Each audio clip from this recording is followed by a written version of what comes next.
6h57, le mot de la fin, Frédéric Sigris. Votre humeur du jour, au jour de l'Ascension?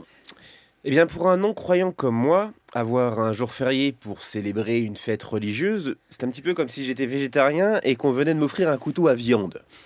Personnellement, j'en ai pas l'utilité, mais si ça peut servir à des gens. Et ça n'a pas toujours été le cas parce que j'ai eu la foi à un moment donné dans ma vie, mais je l'ai perdue.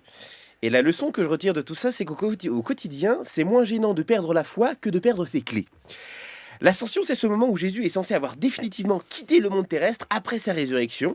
Et oui, le chanteur Renaud n'est pas le premier people à avoir effectué un comeback, même s'il partage avec Jésus l'image de quelqu'un qui transforme souvent l'eau en vin. N'empêche, vous imaginez si Jésus avait disparu à l'ère des réseaux sociaux? Le lendemain de sa mort sur Twitter, on aurait vu apparaître le hashtag Je suis Jésus. Sur Facebook, entre deux photos de chatons, on aurait vu des citations de lui, des selfies faits devant sa croix, des témoignages poignants de gens qui l'ont jamais connu mais qui sont bouleversés, des témoignages du genre et dire qu'il y a 2 mois j'étais au Mont Golgotha, ça aurait pu être moi. Et sa résurrection, Eric, à l'ère des chaînes d'infos en continu. Vous imaginez le buzz? Mesdames et messieurs, bonsoir. Flash spécial, une dépêche vient de tomber. Selon des sources qui restent à confirmer, Jésus de Nazareth serait ressuscité. Oui, je répète, Jésus serait ressuscité. Alors attention, cette information est à prendre au conditionnel. Jésus, rappelons-le, c'est cet activiste proche de l'extrême gauche qui a été crucifié il y a 1 mois pour trouble de l'ordre public. Alors tout de suite, nous allons rejoindre un envoyé spécial qui se trouve devant le tombeau de Jésus.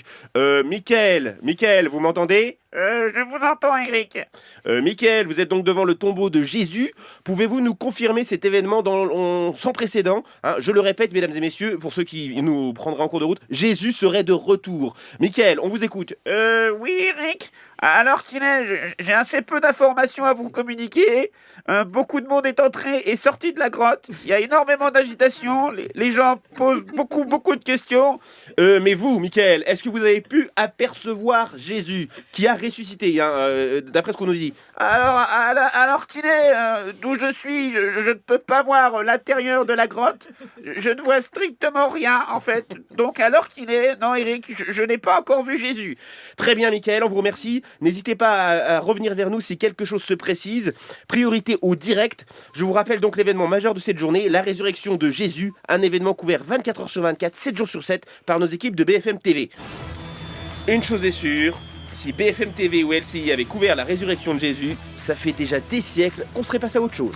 Merci Frédéric Sigris.